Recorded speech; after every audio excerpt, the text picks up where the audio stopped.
and welcome to Frankly Speaking, and joining me tonight is a very special guest, a man who not just understands politics but also understands economics and of course is also a deputy governor in the RBI.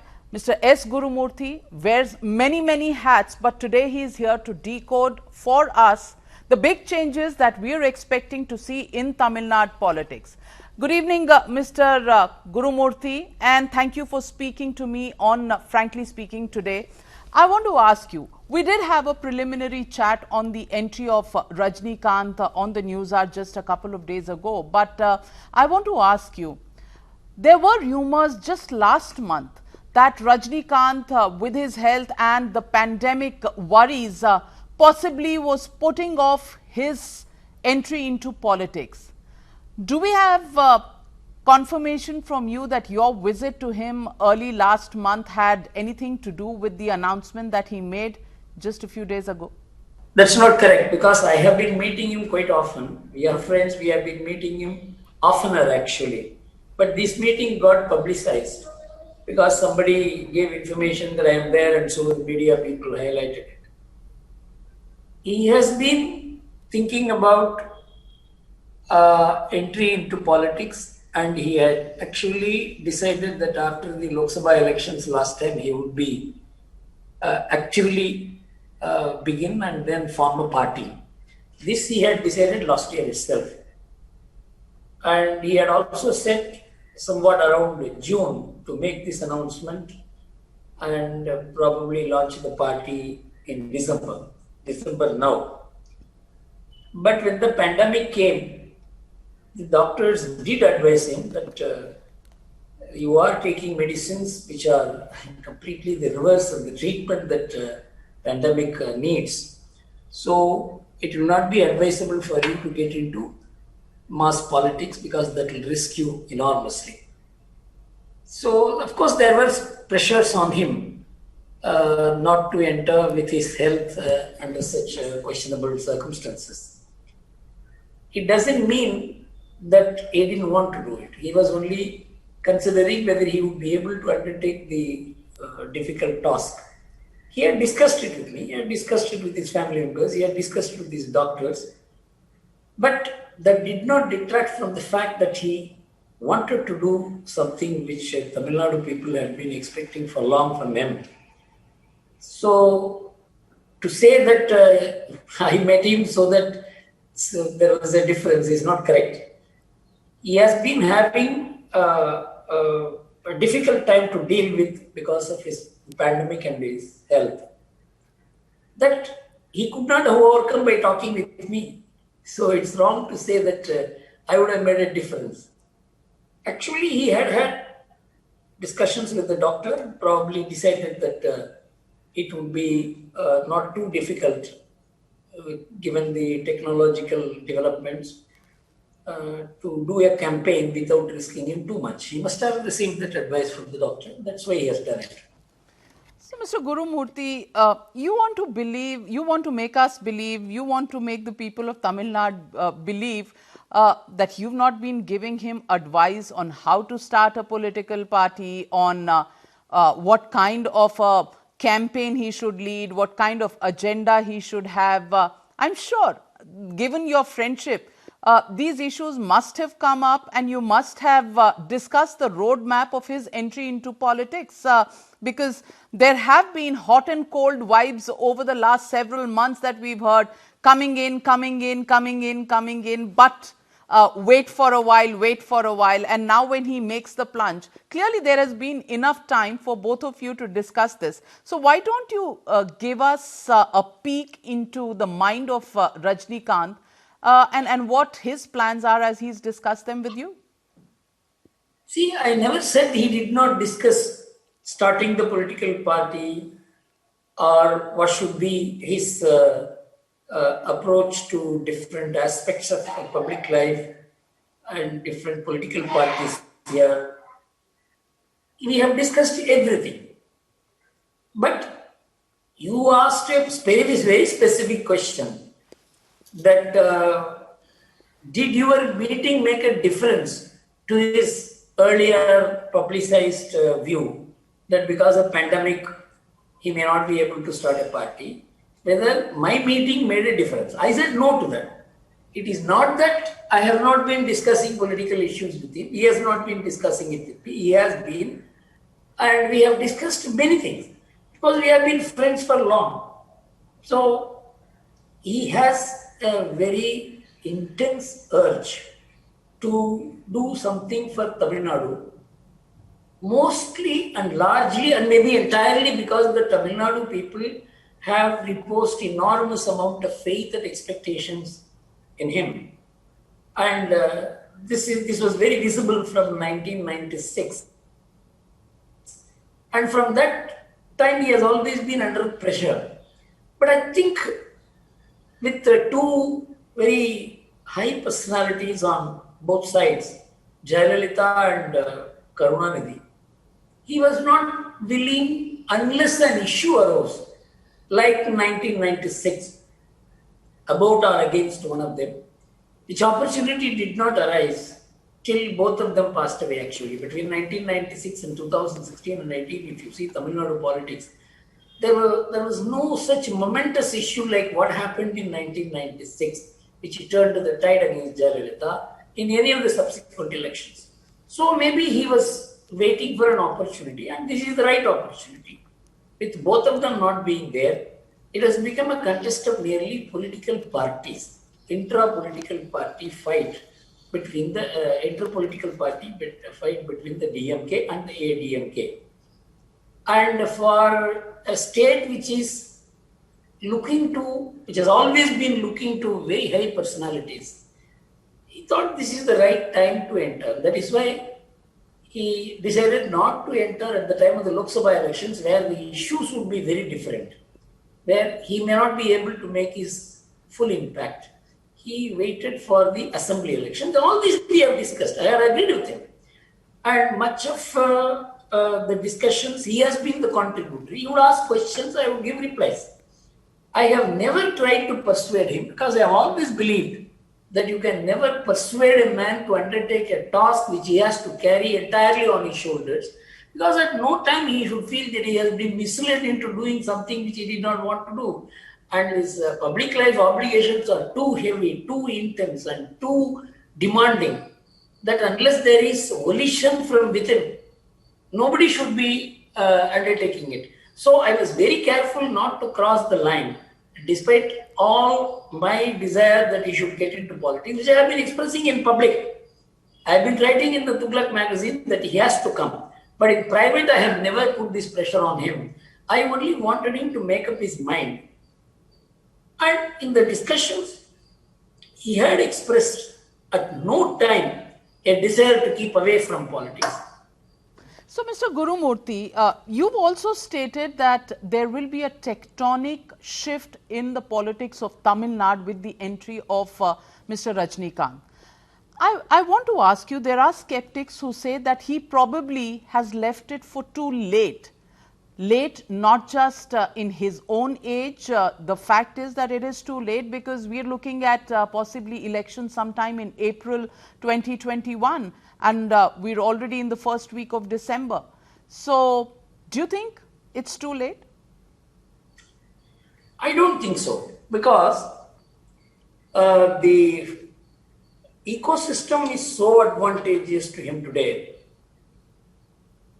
And to understand this, we need to understand the underlying implications of Tamil Nadu politics from 1973, which I have studied in great depth, and I have also written about it. For Tamil Nadu people, it may not be, at least for Thuglak readers, it may not be a new thing what I am saying. See, in Tamil Nadu politics, the disappearance of the Congress was not the disappearance of the National Party mind. The National Party mind was there, that you should vote for a National Party or a party which thinks as a nationalist party on nationalist issues. This desire has not disappeared from Tamil Nadu. Many people have misunderstood Tamil Nadu as some kind of an intra-Dravidian affair. It's completely wrong. I'll tell you how. in 1971, the Congress got about 40% votes and the DMK got about 50-odd% votes. The most massive voting in favor of the DMK took place in 1971. Then Mrs. Gandhi and Karunanidhi stood together. And Mrs. Gandhi gave up all the assembly seats to Karunanidhi. She did not contest even one seat. And Karunanidhi gave 10 seats to her in parliament in exchange, because her idea was how somehow to secure majority in the 1971 elections. In that election, Congress got 40% votes. In 1972, when M.G. Ramachandran split the DMK, he was thrown out of the DMK. Everybody thought, with the DMK being divided, Congress will emerge and win the Dindigul by-election, which proved to be the turning point in Tamil Nadu, which completely changed the voting pattern of Tamil Nadu. I'll tell you how. M.G. Ramachandran, who was supposed to share a part of the DMK votes, got 50% votes.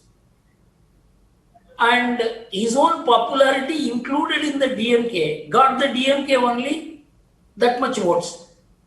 But the DMK votes came down by almost 28%, if I remember right. And the Congress votes came down by 12 to 13%. And Congress came second, DMK came third, MGR came first. This changed the political understanding of Tamil Nadu that only MGR could defeat the DMK. See, the national-minded voting people began voting for someone who would defeat the DMK. That was not Kamaraj in their mind. It was only MGR. That is how the national party votes got into the ADMK. And that has never returned even today. There were some attempts at the time of Rajiv Gandhi, who projected Mopanar as the chief minister, and the ADMK got divided in 1989, and Congress got about 19 to 20% vote. That was the highest that the Congress could reach. Then the ADMK votes were divided between Jayalalitha and the other splinter faction of the ADMK, and Karunanidhi won. And then when Jayalalitha united both the parties, the 1973 situation was repeated. So what I am meaning is, the votes that the DMK gets are not its own. What the ADMK gets, it's not its own. Anti-DMK votes massively go to ADMK. Anti-ADMK votes go massively to DMK. And if you calculate what is their total voting as parties which they would get from their loyalists, both put together will not exceed 40%. This is considered by everybody, every psephologist.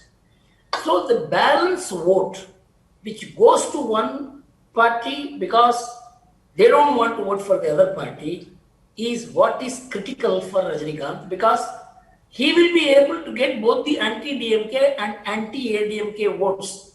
That is why Rajinikanth, because he will be the winner. For this, the test is who will defeat the DMK and who will defeat the ADMK, and Rajinikanth is seen to be potential and capable of both.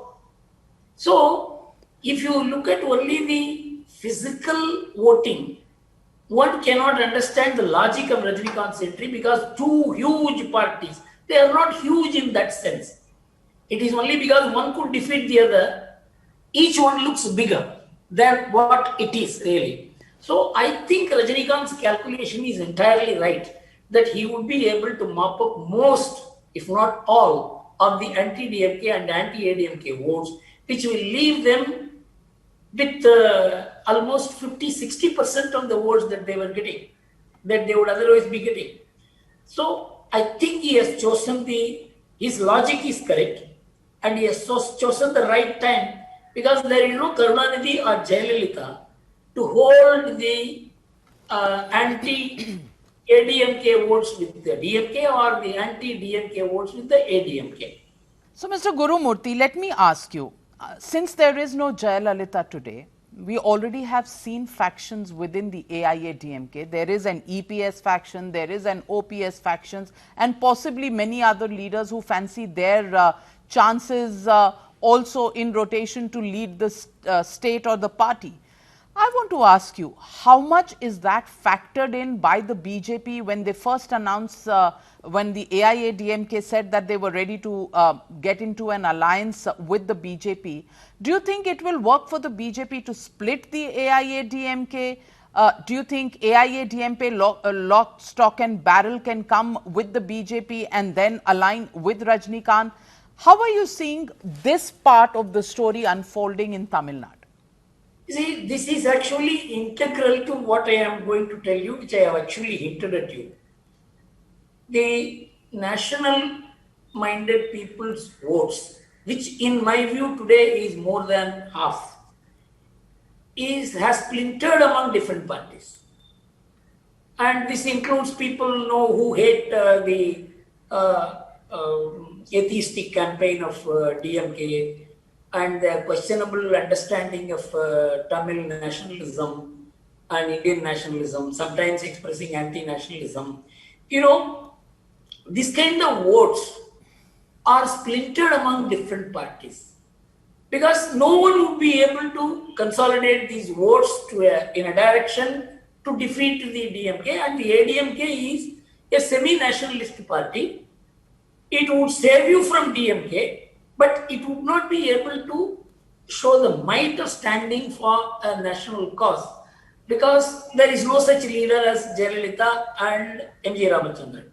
They really stood for nationalist cause, but they are from the same stock. So unless there is a leader, they would not have the enthusiasm to stand for a nationalist cause, but still the nationalists kept voting for ADMK. And this is the case with other parties also. So in Rajinikanth's entry is going to disturb all the parties at various levels. There will be a ground shift. Those who want both the DMK and the ADMK defeated, they will all. There are different parties who are sharing these votes. It's not only the DMK is getting anti-ADMK votes. Others are also getting. It is not that the ADMK is getting entirely the DMK, anti-DMK votes. So these votes, when they move, the ground moves.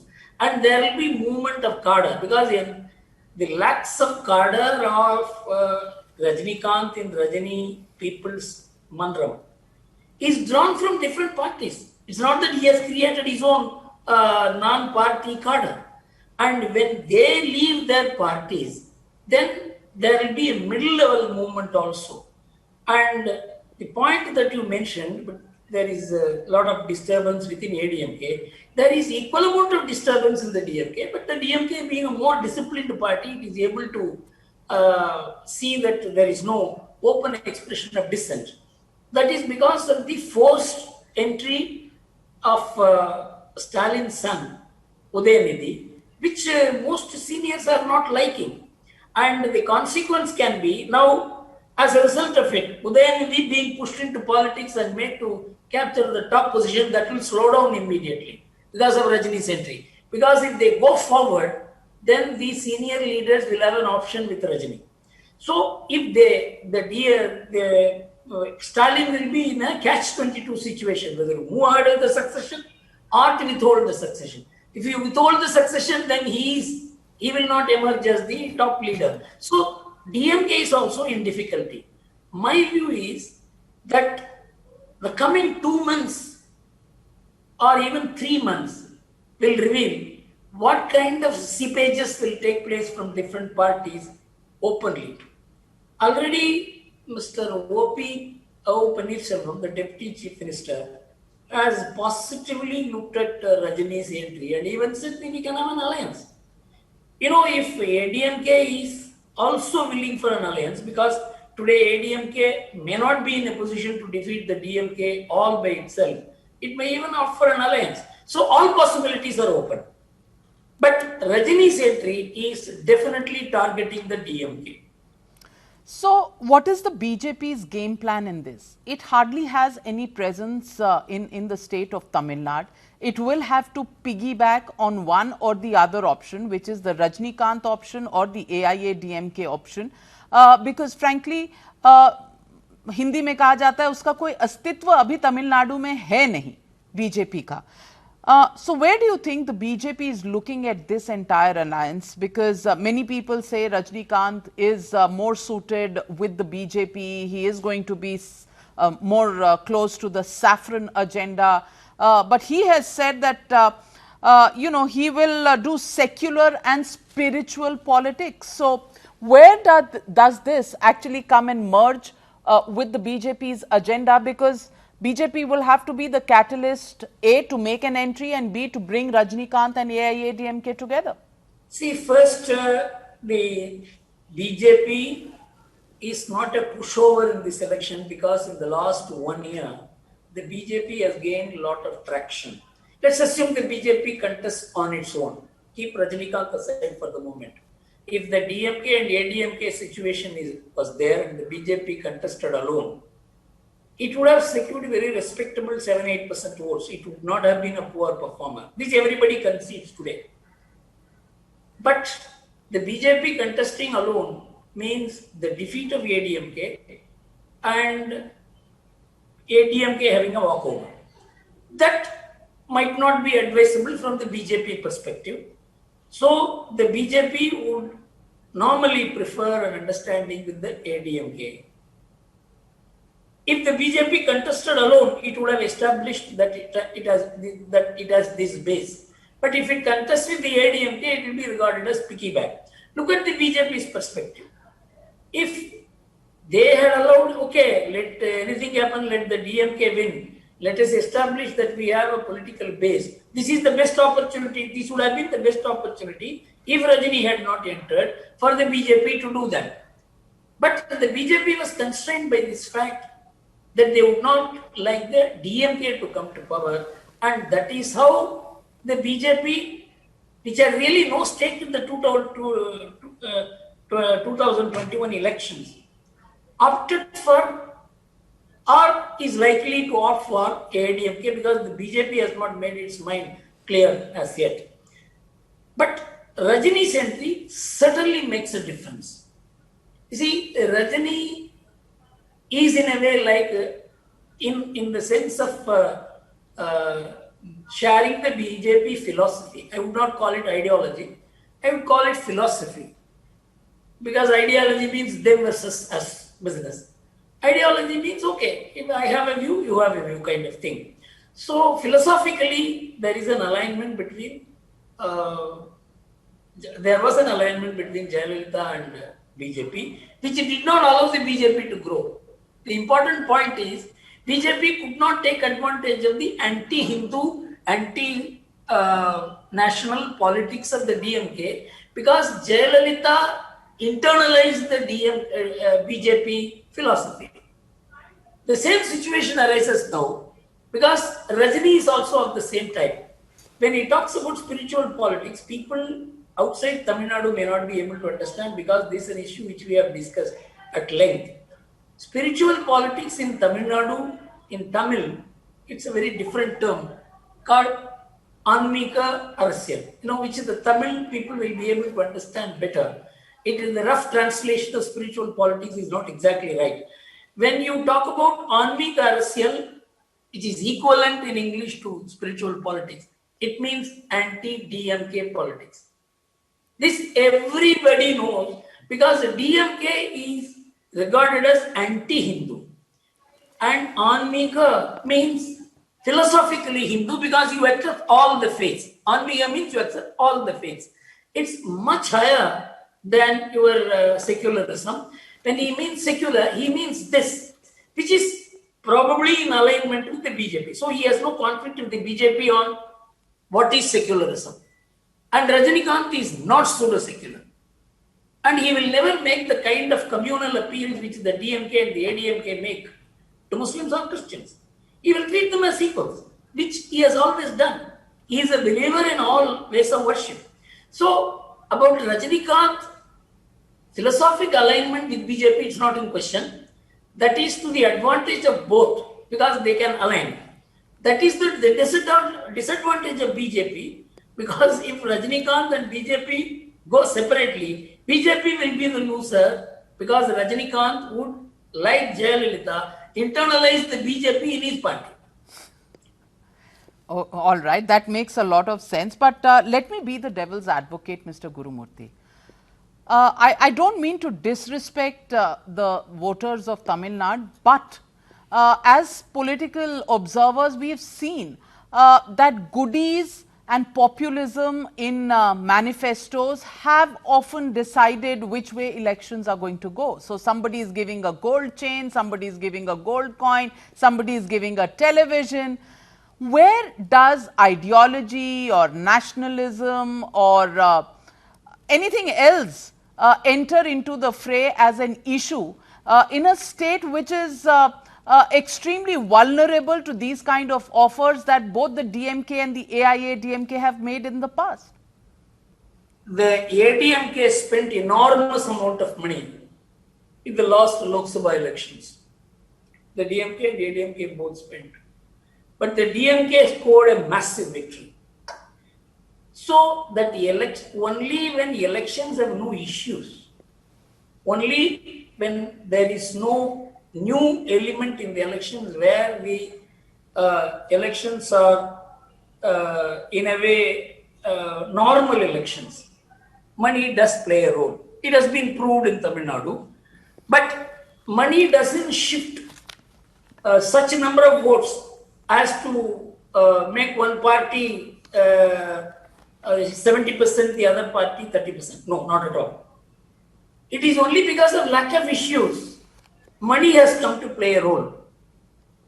One small example I will give you. Yesterday, the entire Tamil Nadu celebrated. I mean, I don't know how much reports you got. I have seen the reports. And it is unanimously admitted that this kind of celebration was never seen. This is not organized. But if DMK or ADMK were to do a similar thing, they may have to spend tens of crores of rupees to get the people to do that. So, when Rajinikanth enters, nobody is expecting money from him. The new element which Tamil Nadu has been longing for. You see, you must have been in Tamil Nadu to understand how a very large number of significantly influential people, thinkers or educated people, right down to ordinary people who want to see something different in Tamil Nadu because they are fatigued with both these parties. So, the voluntariness with which they will participate can never be the case in the case of either of the two parties. Because DMK has been reduced to a family party. Every DMK man is so, he may not say so openly, like the Congress people won't do. But they are only exerting themselves to be working for the party. It's not that they are working out of their own free will. Like in ADMK, well, money drives the party. I agree. But in case of Rajini, voluntary participation will be enormous. That will override the need for money which both these parties have. Working for the elections as well as voting for the elections. I don't know, coming out, celebrating Rajini is a different thing. But when a voter is given the choice between a television set and a feeling of nationalism, are you still convinced, Mr. Gurumurthy, the feeling is what they will choose and not the goodies? No. This is where probably we have to undergo, we have to go deeper into Tamil Nadu. This may appeal to about 10-15% of the voters who are anyway committed voters of either of the two parties. This doesn't appeal to most of Tamil Nadu. And we are talking about most of Tamil Nadu who are not active participants mentally in both the parties. They are only voting for these parties because there is no other alternative. That Tamil Nadu is what will gain traction in this election. That's a very promising sign, as you say. But let me also ask you the future. Given the age, given the health condition of Mr. Rajinikanth, let's say he even with the support of the AIA, DMK and the BJP manages to form the government in 2021. Is he going to be chief minister for 5 years? Is he going to be chief minister at all? Because he says he is not doing this for power. So what is the arrangement that happens when Rajinikanth actually brings possibly a result which is in his favor? You see, Rajinikanth has already told his people, and also he has made it in a way public, that he would not be the chief minister.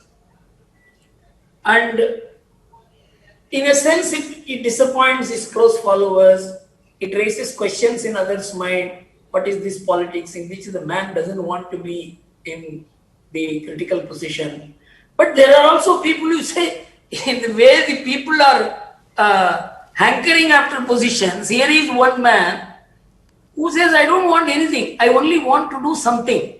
This is also an equity. And this equity is no small equity. This is one. Second, if Rajinikanth wins, he will win hands down. Otherwise, his victory has no meaning. So that is why he has said, my victory means people's victory, my defeat means people's defeat. I think he has correctly captured this. So he is not going to be angling for a marginal victory. He will win in such a manner. And of course, it's not a very good example to give. Like Sonia ruled in UP at times. Manmohan Singh may have been the chief minister. But it is really Sonia who ruled, everyone knows. But not exactly like Sonia, but some critical position like Sonia's position he will occupy, and he will run the administration. Tamil Nadu, I tell you, is one of the best administered states, in spite of the fact that these political parties have destroyed Tamil Nadu's political culture. It is one of the best administered states. It is one of the best social capital state. So I don't think that would be a problem, but that would actually add to his equity. Because he is not seen as a man who wants money, who wants position, who is in a way a semi-spiritualist. And so all this adds to him, that differentiates him from others. The more Rajini is contrasted with others, the more he is going to be a vote gatherer. So, Mr. Gurumurthy, what happens to the other big figures of Tamil Nadu politics? Start from the Ramados, start from Vaiko, start from Mr. P Chidambaram, his son Karti Chidambaram, even Kamal Hassan, EPS, OPS. What happens to all of these individuals? How do you see their politics going forward? See, so far as Chidambaram is concerned, of course, it is linked to what the Congress is going to do. And of course, his position has never been that of a people's man. He has always been a summit level politics personality and not very well regarded as a local politician. He is not regarded as a Tamil Nadu politician. He is regarded as more a Delhi kind of person. Of course, his son has his share of problems, and they are kept alive by media. I don't think they make any sense. In Tamil Nadu, the Congress is weakening by the day. I'm not talking about the weakening that takes place at all India level. Independently, it is weakening. So, Tamil Nadu Congress leaders are not going to make any sense individually. So, there is no use talking about Chidambaram or Karti Chidambaram or any other individual leader, because they are just appointees, clerks appointed from Delhi. Nobody seen as a leader. There is no leader in Congress, except that, as president, if they issue statement, it will appear in the newspaper. So far as Vaiko is concerned, one of the best minds in Tamil Nadu, he completely lost out because of his uncontrollable emotional way of taking decisions. I know him. In 1999, Advaniji asked me to go and tell him that he should become the petroleum minister because he is a clean man. In petroleum ministry, there is a lot of problems. And please ask him to take the petroleum ministry and not demand any other ministry for his 4 MPs or 5 MPs. I went to Vaiko and asked him. Vaiko said, no, I don't want any position for myself. I want to build the party. And I want 3 minister state with independent status. I went and told Advaniji. Advaniji tried to talk to him. He didn't. Is that person? He completely deteriorated. Today he is nobody. If the DMK gives him 4 seats, he has to take 4 seats. If it says no, he's finished. So that ends. So far as Ramdas is concerned, in the northern districts, he is the unquestioned or a very substantially accepted leader of the one-year community. How much he will be able to keep them together in this election, that has to be seen in the coming months. Because both Rajinikanth and Ramdas had their own share of past hostility, which they have in a way buried now. So what stand Ramdas will take, whether he will go with Rajinikanth or whether he will go with ADMK, this will be a very interesting development in Tamil Nadu. So far as Vijaykanth and others are concerned, they have lost their steam. His vote share, which was about 8% once, is now hankering on to 3%. And others are very, not only marginal players, but extremist kind of people, like this Seaman and all that, whom nobody would like to touch. And of course, Kamal Haasan has a certain hold, but it is actually, Kamal Haasan is a pale version of the DMK ideology.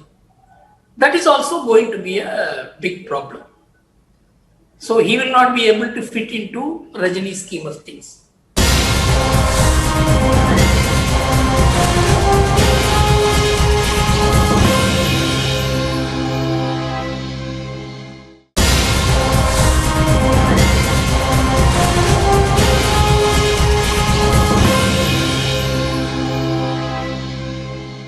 Mr. Gurumurthy, we've also seen the BJP striking it big, making its presence felt in Telangana, in Hyderabad, with the municipal elections. Do you see that in the coming years, in the run-up to 2024, the BJP looking at the southern bastion with a strategy in mind, because it's already maximized and peaked in the northern Hindi heartland. It will need to expand in the south if it has to make a plan for 2024. Do you see that a possibility that will happen with Kerala, Tamil Nadu, Telangana and Andhra? See, actually, I feel that 2 states are very potential states. I do not know about Andhra. 2 states are very potential states. In Andhra, the Tamil Nadu kind of DMK, ADMK situation has come because of the YSR party and TDP. Both are regional parties and both are dominated by certain communities and things like that. Precisely a mirror reflection of Tamil Nadu. That will have to play itself out. So far as Tamil Nadu is concerned, this is probably the most Hinduized state in India because I have seen all the states. But there is a disconnect between the society and politics in Tamil Nadu. There is Hindu society in its true essence, but there is atheist politics which demeans and erodes the faith of the people because of its past. And they are trying to overcome it. ADMK has overcome it, DMK could not overcome it. Actually, the field is open for BJP. If the BJP top leadership focuses on Tamil Nadu, it can grow like anything. It is for them to decide because the atmosphere is very, very favorable to the BJP thought. But BJP will have to make many compromises if it has to grow. It cannot grow organically. It has to grow extra-organically. To what extent it is prepared to accept people whom it will not accept otherwise is what will measure the growth. So far as Kerala is concerned, the BJP has a very substantial base, but it also faces a huge resistance to it because of the fact that there are 2 powerful minority communities who will not easily accept it. So the problem of BJP in Kerala will be very, very high. So Telangana and Tamil Nadu are certainly areas where the BJP has very high potential for growth. And I think the BJP will be well advised to do something about it in the next 2-3 years.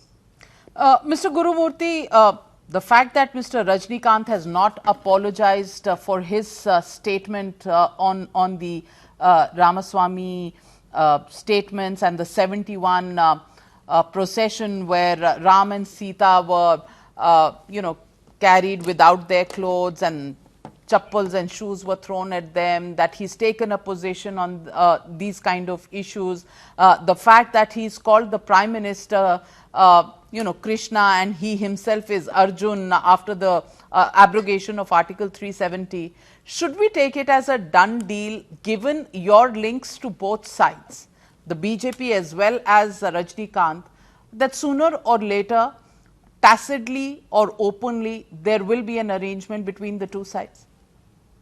See, so far as my relationship with Rajinikanth is concerned, unless he asks, I will not answer this question at all. I will not go and tell him you align with BJP. Unless he asks the question, I will not answer this. This he knows. And we have discussed this issue and I have given my inputs.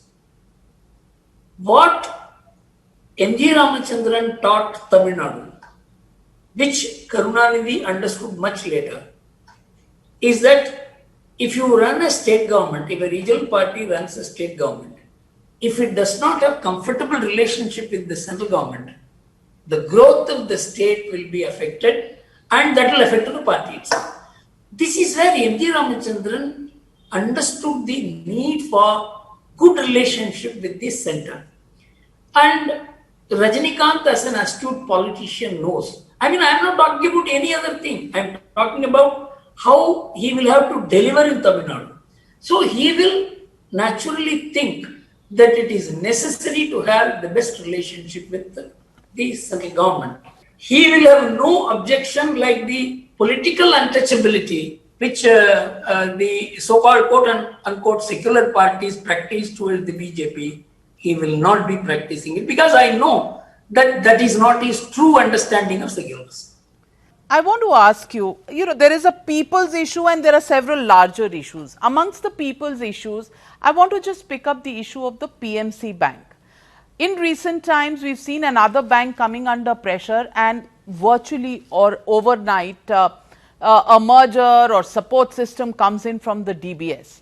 Whereas the PMC depositors have been on the streets in Maharashtra for over a year and a half.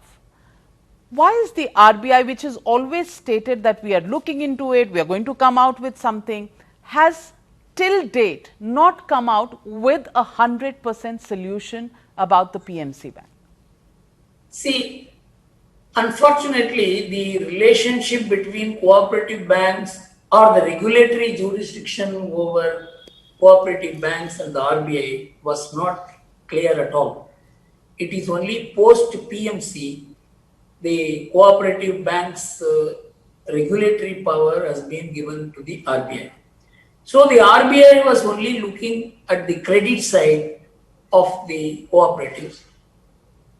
They were not looking at the management and the normative side. So this is the problem in PMC. PMC is a very specific issue.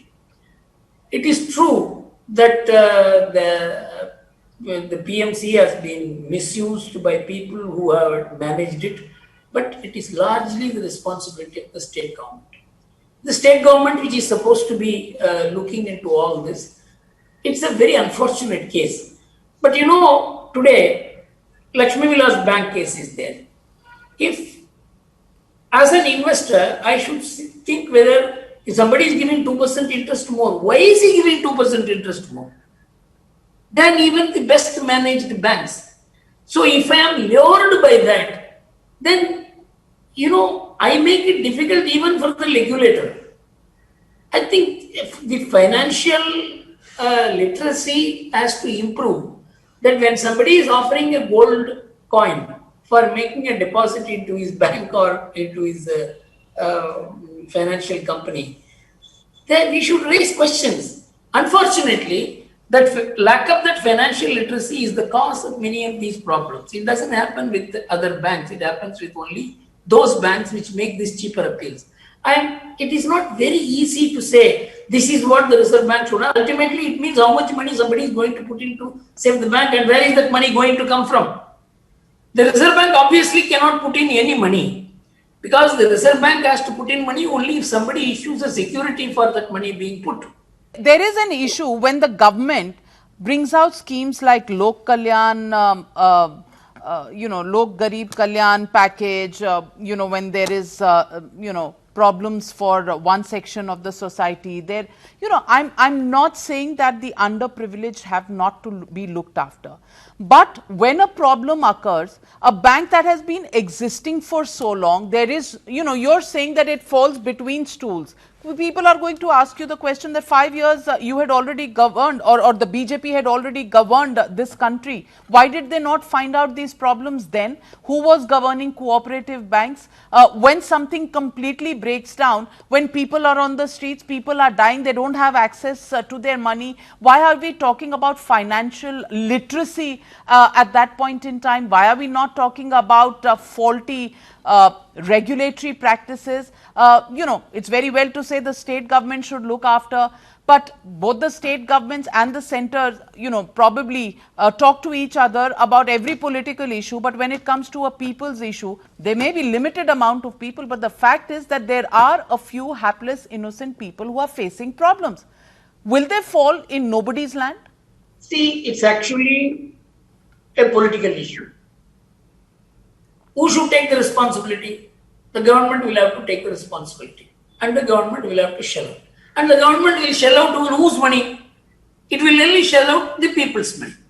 So we have got to take a call and every government has to take a call. It is not only PMC that once you set these precedents, whatever happens, ultimately it will be in the kitty of the government. It has to be taken as a policy decision. It is not easy to take the decision. So it is not easy for me to say because as an RBI director, in a way I am constrained, in a way I am not constrained because I am really not directly concerned with the regulatory management of the RBI.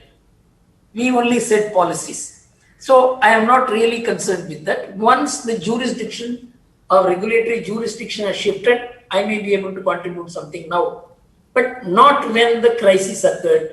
The Reserve Bank stepped in more as a savior than as a regulator. I agree with you that it is for the central government, state government and the RBI to sit together and really solve this problem. And it cannot be left that, something has happened and nobody is responsible kind of thing because public are involved. In fact, sentimentally, I do agree with you. It's not something which can be thrown on the road with nobody picking up the responsibility. Well said. Many questions relating to the economic situation, but for now we are running out of time, and only because of that, I thank you, Mr. Gurumurthy. You've decoded Tamil Nadu politics and the next 3 or 4 months that we are going to see in the big churn in Tamil Nadu. We've got a very touching reply from you on the issues relating to PMC. I hope and request you to join us again on another day when we can discuss and debate many issues of economic challenges that continue to face this country. Thank you very much, Mr. S. Gurumurthy, for joining me on Frankly Speaking.